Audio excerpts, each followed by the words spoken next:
د روزګان په مرکز او ولسوالیو کې سږکال د وروستیو اورښتونو له امله ځمکه لرونکو او کروندګرو په خپلو ځمکو کې دیمه یا للمي کښتونه کړي دي.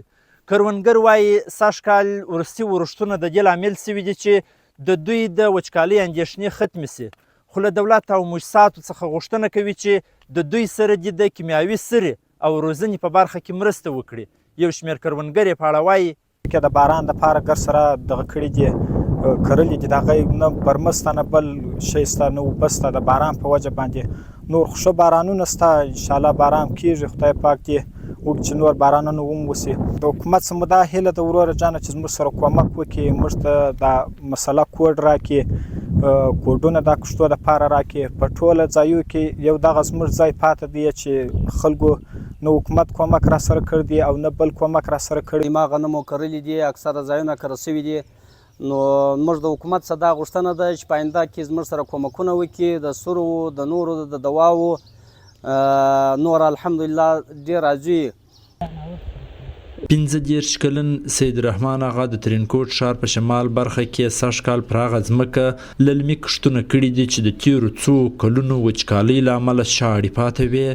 نوموړی چې د خوښۍ احساس کوي وایي هیله لري په دې آباد کال کې به د خپلو ځمکو څخه ښه او ډېر حاصلات ترلاسه کړي. دا باران اوبه کړول دا زموږ کاریز یو غړپ اوبه نه درلودې چې دا بارانونه وسوه دي بیا یو لږ څه اوبه راویستې د روژې مخکې زموږ کاریز وچ سوی دی وچ دغه دي چې بله ورځ بیا اوبه راویستې بیا د 2-3 پلو اوبه یې کړي دي.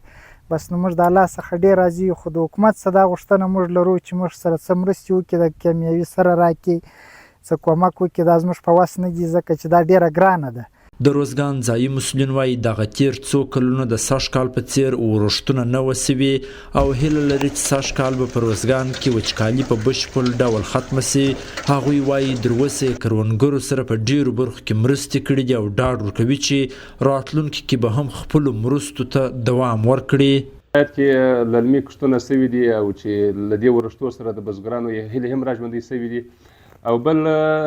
له بزګرانو سره موږ په تېرو کلو کې هم کیمیاوي سرو مرسته کړې ده هم د اصلاح شوي تخمو مرستې کړي دي